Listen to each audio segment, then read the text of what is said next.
Il est 13h, bienvenue à cette session d'information sur Canal 3 Bénin et sur canal3télévision.com. Voici les titres de cette édition. Au sommaire de ce 13h, un chantier promis de longue date visiblement abandonné. Cela se passe dans la commune d'Abomey-Calavi. Il s'agit de la voie qui mène du carrefour Kota à Wedo qui peine à livrer ses secrets. Les travaux piétinent sous les yeux des autorités. Conséquence, les populations riveraines font face à un véritable calvaire en cette saison de pluie.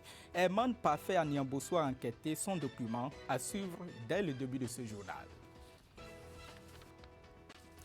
À suivre également les attentes des populations de la capitale du Bénin après les résultats des élections communales et municipales. Les citoyens de la ville de Porto Novo attendent la désignation du nouveau maire de la ville. Quel profil attendent-ils donc? Réponse dans ce 13h. Et enfin, pour le divertissement des jeunes, MTN Bénin vient de lancer une compétition pour ses abonnés. Son nom, Yellow Game Challenge. Les responsables de la multinationale ont procédé hier au lancement de la compétition. C'était ici, à Cotonou. Voilà pour le sommaire. Bonjour à tous et merci de nous préférer pour vous informer. C'est un calvaire que vivent les populations d'Abomey-Calavi et ce depuis des mois. Un grand chantier qui semble être abandonné.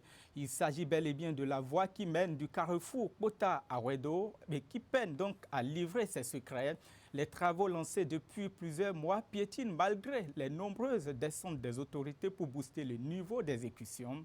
Conséquence, la circulation des citoyens devient donc un véritable problème. À quand la fin du calvaire des usagers riverains? C'est un document de la rédaction signé Herman Parfait à Niambosso. Voici l'état de la voie menant de Calavi-Kota à l'arrondissement de Wedo. Les moindres bourdonnements du ciel font perdre à l'usager toute envie d'aller à moto ou en voiture, au risque de se retrouver à l'hôpital ou, dans le meilleur des cas, chez le mécanicien. Vraiment, c'est très décevant à voir la saleté et tout là. C'est décevant à cause de l'état de la voie qui est très impraticable. Vraiment, et tous les jours, il faut, une fois au boulot, il faut envoyer ça au lavage. Une fois à la maison de sort aussi, il faut envoyer ça au lavage.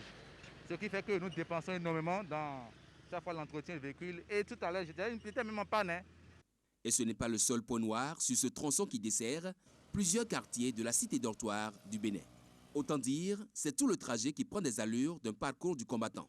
La voie, ça a trop duré, c'est pas pourquoi, ça a trop duré. Et ça nous cause beaucoup de problèmes, beaucoup de dégâts, surtout les véhicules, tout ça, vous voyez déjà l'état, non? Tout est déjà gâté, c'est pas bien. Quand il ne pleut pas, c'est la poussière que sont condamnés à boire, à longueur de journée, les usagers riverains de cette grande pénétrante de la commune d'Abomey-Calavi. La double voie bitumée promise de Calavi-Kota et qui est censée desservir Révier et Tori et faciliter aussi le ralliement sur Ouida, bat de l'aile. Vraiment, près de 3 ans qu'on nous a promis qu'on va faire la voie, mais depuis, les travaux n'évoluent pas. Vraiment, c'est décourageant. Si vous voulez aller au boulot, au lieu de faire un peu de temps, vous avez fait beaucoup de temps avant de partir, avant de rentrer. Je pense qu'il faut que monsieur DGI, comme il avait sa force, sa vivacité, qu'il puisse vraiment mettre la pression sur Boumaf ou bien ceux qui sont à la charge du marché, beaucoup plus nous réaliser la voie. Ça a trop duré. On comprend pourquoi. Si c'est un problème, bon. C'est un chantier presque à l'abandon que nous avons constaté aux premières heures de ce mardi. Aucune présence humaine sur l'ouvrage de franchissement, si ce ne sont quelques allers-retours de camions de l'entreprise en charge des travaux. Et la machine qui jusqu'il y a peu s'occupe du remblai des rampes d'accès est devenue silencieuse au dire des usagers qui ont requis l'anonymat. Et quand par extraordinaire, le bitume y est posé, comme c'est le cas ici à Wedo, et dans une partie de l'arrondissement de Togba, les caniveaux laissés à ciel ouvert deviennent impitoyables à la moindre imprudence. Ils ont fait la voie, ils n'ont pas fini ça. Mais ils ont laissé les caniveaux ouverts, et les émédiamans et les véhicules aussi tombent dedans. Même les passagers aussi. Il n'y a pas là où les enfants vont passer pour aller à l'école. Donc ça nous crée des problèmes. Il y a beaucoup d'accidents sur la voie. La célérité dans la démolition des maisons qui empiétaient sur le domaine réservé à l'érection de la double voie contracte depuis bien longtemps avec l'allure d'exécution du chantier. Ça a trop duré. On comprend pourquoi. Si c'est un problème, bon, nous allons essayer de s'entendre pour qu'au moins nous ayons la paix. Voyez-vous, c'est encore rien. Hein. Venez ici à 19h pour voir. Les deux sens. Surtout quand l'eau du bas-fond essaie de bloquer la voie, mais on est obligé de contourner. Tu contournes, tu ne prends pas, soit pas pour Otomé, pour venir ici, toi tu ne prends pas à Rotogueta. Et c'est un véritable calvaire, je vous avais dit, c'est un véritable calvaire. À défaut d'accélérer les travaux, l'entreprise pointée du doigt par les usagers gagnerait à trouver des solutions aux multiples pièges que constituent des regards d'égout sans fermeture. C'est pas trop praticable. Vraiment, nous demandons humblement au chef de l'État de vraiment regarder sur cette situation afin que les choses puissent évoluer et que la route soit livrée dans les brefs délais. Comme ce camionneur, nombre d'usagers de ce tronçon se retrouvent dans le pétrin, ne sachant pas à qui recourir pour réclamer une quelconque réparation. Comme vous le voyez, l'état de la voie Kalavi-Kota-Rouedo, en passant par Aïtedi et par Togba, laisse fondamentalement à désirer. Un appel au secours des populations. Pendant ce temps, automobilistes, motocyclistes et cyclistes, piétons également, souffrent le martyre. Peut-être qu'avec le temps, avec cet appel, ils pourront être délivrés un peu comme les fidèles de cette église. Et en titre maintenant, les résultats des élections communales et municipales sont connus. Les populations de Porto Novo attendent la désignation donc du nouveau maire. Mais question, quel est le profil du maire qu'elle souhaite avoir à la tête de la ville? Quelques citoyens rencontrés par notre équipe de Porto Novo en parlent. Regardez. Le développement, ce n'est pas question de diplôme à tout instant. Le maire peut savoir lire et écrire, ce n'est pas un problème. Il faut que le maire soit ambitieux. La population d'Abomey attend vivement du nouveau maire le lotissement réel, l'ouverture des voies. En ce qui concerne le domaine culturel, je crois que le nouveau maire doit se rabattre au programme du gouvernement parce que le gouvernement a un programme assez élargi pour le développement culturel d'Abomey. D'abord, l'administration a une continuité. Le maire sortant, il peut être réélu comme quelqu'un d'autre peut venir. Nous, on est là et quiconque vient, nous on gère. Mais l'administration étant une continuité, quand il vient, celui qui va venir, il n'a qu'à poursuivre les œuvres de l'autre. Ce que l'autre a entamé, il n'a pas pu finir, il faut qu'il finisse. Après les élections, ce maire nouvellement élu se mettre dans la dynamique du gouvernement, se mettre dans l'objectif de faciliter la mise en œuvre du PAG, qui est un programme bien structuré, qui est déjà en cours d'exécution et qui a pour objectif aujourd'hui de rendre la ville d'Abomey une ville historique. Il faut vraiment que celui qui va devenir maire de la commune d'Abomey puisse être d'abord un rassembleur. Un rassembleur parce qu'il est question, après des élections de cette envergure, de pouvoir rassembler tous ceux qui, entre-temps, sont devenus des frères ennemis. Et donc, après ce rassemblement, il faut penser au développement. C'est-à-dire celui-là doit pouvoir faire prendre des initiatives aux jeunes. C'est-à-dire intéresser ou appuyer les projets de jeunesse, les projets des jeunes scolarisés ou non. Ces jeunes vont pouvoir entreprendre. L'autre chose, vous savez que Abomey est une ville historique, culturelle, artistique et touristique. Et de ce fait, il va falloir que les artisans soient de vrais partenaires pour la mairie d'Abomey. Il faut revoir, repenser le circuit touristique d'Abomey et voir autrement aussi la gestion, par exemple, de l'office du tourisme. Le nouveau maire d'Abomey doit être un développeur, comme on le dit souvent. Mais ici, maintenant, il doit être quelqu'un qui doit être très pratique, très concret dans ses actes. Nous avons beaucoup d'écoles où les enfants ne sont pas dans les conditions de qualité réelle. Il faudrait quand même que tout ça, là, les gens pensent aussi à ça. En dehors de ça, les jeunes doivent trouver d'emploi. Quel est le mécanisme qu'on doit pouvoir mettre en jeu pour que ces jeunes puissent trouver des opportunités? Il y a beaucoup d'entrepreneurs aujourd'hui, mais par rapport à la fiscalité et autres, ça leur pose problème. Il faudrait qu'on pense quand même et voir comment faire pour que cette fiscalité-là ne constitue pas un blocus pour les jeunes entrepreneurs surtout. Et vous avez certainement compris, vous venez donc plutôt de suivre les attentes des populations de la cité historique d'Abomey en ce qui concerne donc le profil du nouveau maire. Et maintenant, on va voir si tout est rentré dans l'ordre pour voir ce que pensent justement les populations de la capitale du Bénin, Porto-Novo. Quel est le profil du maire qu'elles souhaitent avoir à la tête de la ville?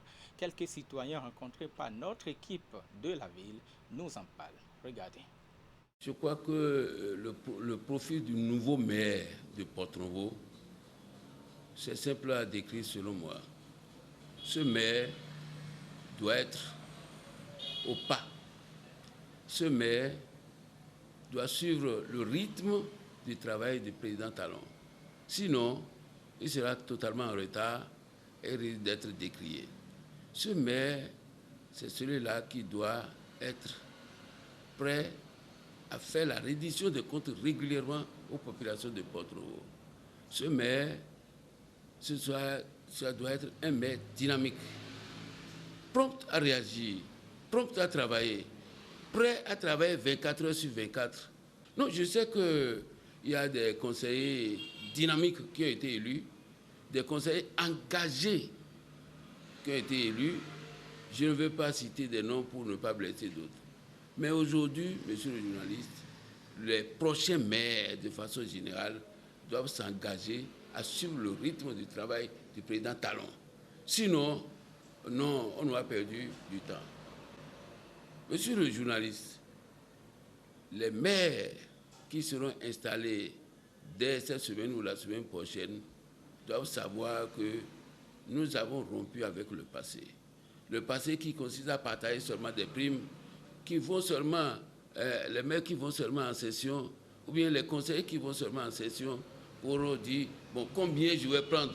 Non, il faut laisser les combien je vais prendre pour s'occuper effectivement du travail et du travail bien fait. Ce que je souhaiterais pour le maire de Porto-Novo, il faut qu'il soit dans le programme du gouvernement de Talon. Alors, qu'est-ce qu'il va faire? D'abord, il faudra qu'il fasse un travail au niveau des quartiers. Finir avec les désordres que les riverains font sur les routes. Vous allez voir des gens qui creusent des trous sur les routes d'État, sous prétexte qu'ils sont en train de réduire la circulation. Soit ils mettent des taux d'âne sans autorisation aucune. Il faut mettre fin à tout ça. C'est l'indiscipline. Ou bien vous allez voir des bonnes dames qui vendent au bord des voies et qui occupent presque toute la voie. Les piétons ont des problèmes. Il faut mettre fin à tout ça. Alors, il y a aussi la saleté dans Porto-Novo.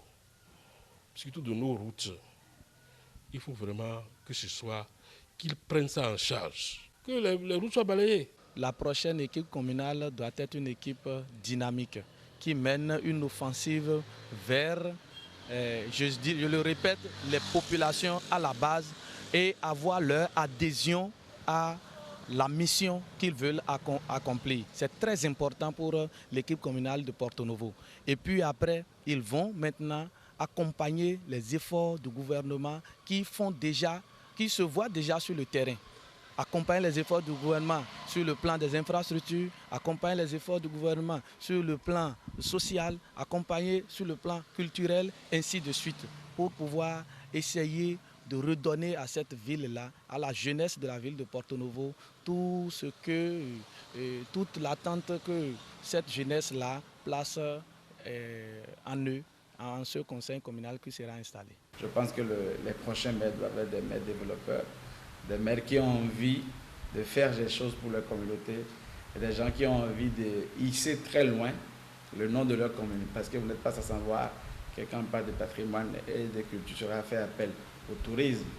Et le tourisme est un vecteur donc, de renommée d'une communauté ou d'une ville. Donc à ce titre-là, j'invite les maires à beaucoup plus se concentrer sur les potentialités, les richesses de leur commune sur lesquelles ils peuvent bâtir le développement ou la politique de développement de leur commune. Et décentralisation, on en parle encore, mais cette fois-ci sous une autre forme. Le Bénin totalise déjà 17 ans d'expérience. Après les dernières élections, la 4e mandature sera incessamment installée. Mes questions en termes de gouvernance de proximité, quel bilan peut-on faire aujourd'hui? Dr Kosoba Nanako était ce matin l'invité de notre matinale Actu Matin. Voici la réponse que donne le spécialiste des questions de décentralisation. Je ne sais pas s'il faut conclure que le bilan est reluisant, mais ce que l'on peut constater objectivement, c'est qu'il y a eu des avancées, et cela sur plusieurs plans quand on considère ce qui justifie la décentralisation. D'abord, au plan institutionnel, aujourd'hui vous avez une localisation, une démocratisation de l'administration de nos territoires. Les administrateurs communaux et municipaux ne sont plus nommés comme auparavant, mais sont élus et bénéficient donc a priori de la légitimité pour décider pour les citoyens. Ensuite, au plan donc du développement, tout ce qui est équipement, aménagement du territoire, mieux qu'auparavant, on a pu constater qu'il y a quand même assez de ressources humaines, matérielles et financières qui ont été mobilisés et investis dans nos différentes localités. Aujourd'hui, il est quand même plus facile et plus rapide d'obtenir une pièce administrative au niveau local, des infrastructures socio-collectives de base. Il y en a eu des infrastructures administratives, les hôtels de ville, les bureaux d'arrondissement ont été construits. Il manifeste donc la présence d'une administration dans la proximité. Mais ceci étant dit, monsieur le journaliste, tout n'est pas rose. Vous suivez un peu, des citoyens continuent à clamer que leurs attentes ne sont pas satisfaites, du moins pas entièrement, et on peut les comprendre. Par exemple, en matière d'amélioration du bien-être des plus vulnérables, en matière de promotion du développement économique local, il y a encore d'énormes défis qui attendent donc les prochains conseils communaux. D'ailleurs, chaque année, on sent un effort en plus, non seulement de la part de l'État, mais également des partenaires techniques et financiers qui abondent avec l'État donc ce fonds. Je pense que si vous allez sur le site de la CONAFIL, vous verrez des chiffres. Je sais qu'en 2018, on tournait quand même autour de 40 milliards. Ce n'est pas rien, bien que ce soit encore en dessous des attentes. Les couacs ne vont jamais manquer, mais il faut surtout apprendre de ces couacs, ajuster là où il faut et sanctionner quand c'est évident qu'il y a eu faute de gestion. Et voilà, avancer, c'est le seul moyen pour améliorer les choses. Et à l'instant, Dr Kosoba Nanako, spécialiste des questions de décentralisation, jointe au téléphone par Christian Adandédian et Herman Parfait à Niambosso.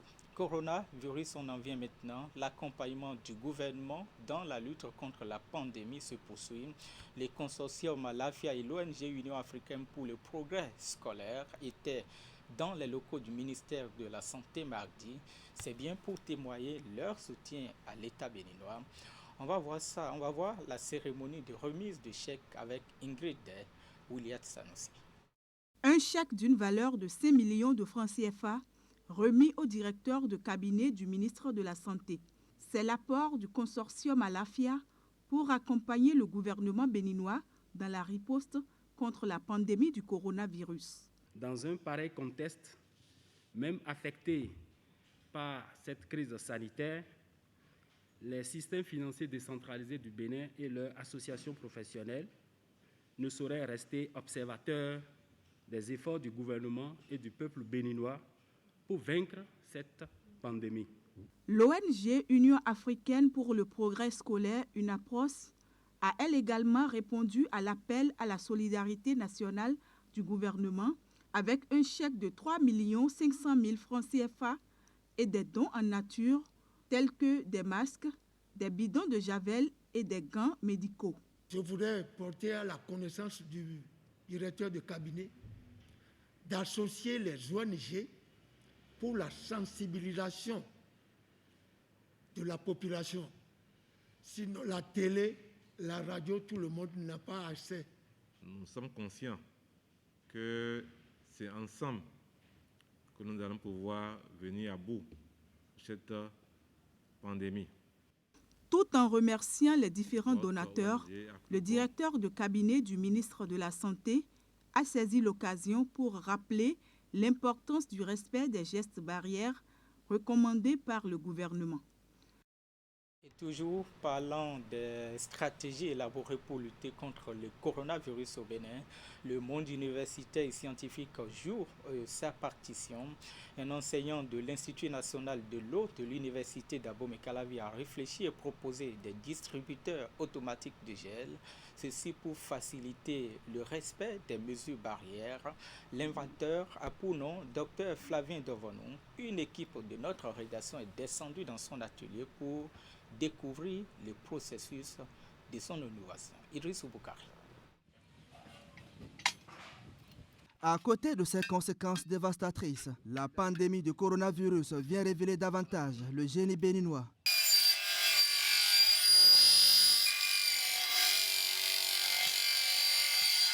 Se laver les mains à l'eau et au savon ou se désinfecter les mains à l'aide d'un gel hydroalcoolique, c'est l'une des mesures barrières recommandées par les autorités sanitaires pour lutter contre le Covid-19.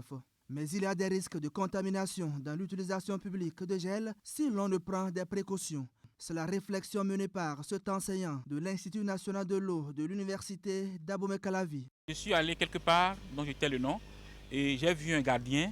Et lui, il est debout, il a le distributeur en main et il le sert à tout le monde. Après, je suis reparti voir, je suis reparti dans la même zone. J'ai vu le même gardien, il dormait et il a laissé le dispositif sur la table. Et tout ce qui passe, chacun touche au bocal du dispositif et se fait servir par le gel. J'ai dit c'est dangereux parce que ce faisant, nous risquons de nous contaminer. Je ne sais pas celui qui est passé avant moi, son statut. S'il est malade du coronavirus et il touche le bocal avant moi, la probabilité pour que je sois contaminé par le coronavirus est très élevée. C'est ça qui m'a amené à réfléchir, à penser à un dispositif où le gel est là, personne ne va le toucher, mais tout le monde peut se faire servir facilement. Se faire servir facilement sans prendre le risque de se faire contaminer. Après donc plusieurs semaines de réflexion, le docteur Flavien Dovonou sort de son laboratoire un résultat appréciable. Des distributeurs automatiques de gel avec un mode de fonctionnement facile et économique. Et celui qui veut se faire servir le gel, quand il vient, il ne touche à rien du tout. Il vient seulement, il appuie la pédale et il a une ou deux gouttes de gel dans sa main et il continue son chemin. Le second modèle que je vais vous exposer, il est ici. C'est le distributeur de gel qui fonctionne aussi sur la base de pédales pour pouvoir se faire actionner. Alors, il a un réservoir de capacité 2 litres de gel et il fonctionne avec la pédale, comme je viens de le dire. Et dès que vous appuyez la pédale, il vous fait servir le gel. Comme vous le voyez, il est électronique et il fonctionne sur la base d'une batterie qui a une autonomie de 10 heures. Il fonctionne sur la base de courant 220 volts parce que la batterie se fait charger par le courant. Et il a des panneaux solaires, si vous avez des panneaux solaires, donc un endroit où il n'y a pas le courant, avec les panneaux solaires, nous avons prévu aussi la source d'alimentation pour le faire fonctionner. C'est un distributeur automatique en ce sens que c'est réglé de telle sorte que dès que il voit votre main, un signal se déclenche et le liquide se met à couler dans votre main. Avec son équipe composée de vitriers, de soudeurs, d'électriciens, d'électroniciens, de plombiers et de peintres, le docteur spécialiste en management environnemental et de qualité des eaux apporte son savoir-faire à la lutte commune. Son objectif est d'apporter sa contribution aux efforts du gouvernement pour rompre la chaîne de propagation de la pandémie. L'objectif visé par ces trois inventions, c'est de lutter vraiment contre le coronavirus. C'est de faire un gain de temps lorsque nous voulons désinfecter nos mains. L'objectif visé, c'est que n'importe où nous sommes, nous puissions avoir le dispositif nécessaire sous la main pour pouvoir être protégés contre le coronavirus au Bénin.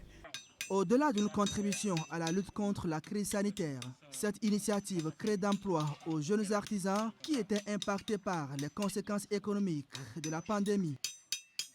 Divertissement pour boucler la boucle, MTN Bénin vient de lancer donc une compétition pour ses abonnés. Le Yellow Game Challenge, c'est son nom. Le jeu en question est réservé à une partie de ses utilisateurs qui peuvent en retour gagner plusieurs lots. Le lancement de la compétition a eu lieu mardi à Cotonou. Ali Moumouni, Elvis Tounoukoy. À partir de sa plateforme de jeu MTN Yellow Game, MTN Bénin lance une compétition pour ses abonnés. Le Yellow Game Challenge est l'alternative pour accompagner les férus des jeux vidéo qui s'aventurent sur la plateforme mise en place par l'opérateur GSM. Et pour souscrire à ça, c'est très simple. Il suffit de taper étoile 709 dièse et à ce moment, sélectionnez le type de souscription qui vous plaira, que ce soit celui de 50 francs avec une validité de 24 heures, celui de 100 francs avec une validité de 112 heures ou celui de 150 avec une validité de 1 semaine, 7 jours. Passé l'étape de souscription, les abonnés peuvent trouver plus de 100 jeux sur la plateforme. Mais pour la compétition, MTN Bénin met en avant 3 jeux de stratégie, de course et d'aventure. Pour le lancement aujourd'hui, le jeu qui est mis en avant à partir d'aujourd'hui, c'est le jeu Tetris. Alors pendant 2 semaines et demie, nos abonnés vont jouer à ce jeu, récolter des scores, les cumuler chaque jour, chaque fois qu'ils iront jouer ce jeu. Et à la fin de ces 2 semaines et demie, nous allons voir les 3 gagnants qui auront les plus grands scores cumulés. Et ce sont eux qui repartiront avec le forfait illimité de 15 000 francs.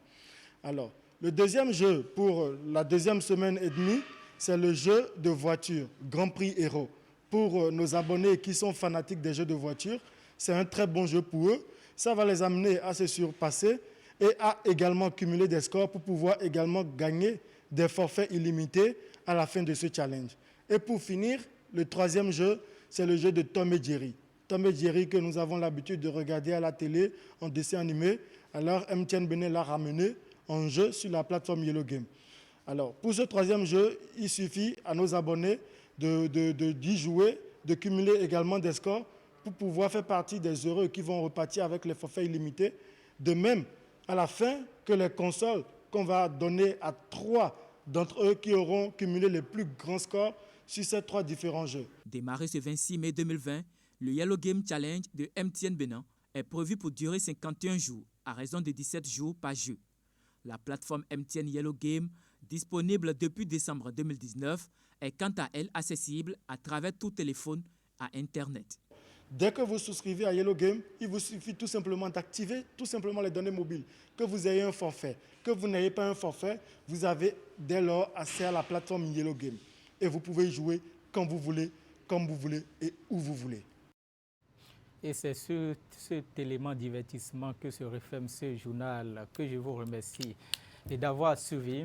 Les prochains rendez-vous de l'information sur Canal 3 Bénin, je vous les rappelle très rapidement. À 16h, le bulletin de l'information avec le tout en boucle, comme vous le savez déjà.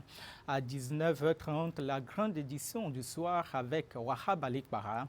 Et à 22h30, la grande édition de la nuit. En attendant, vous pouvez revivre l'actualité via le www.canal3television.com.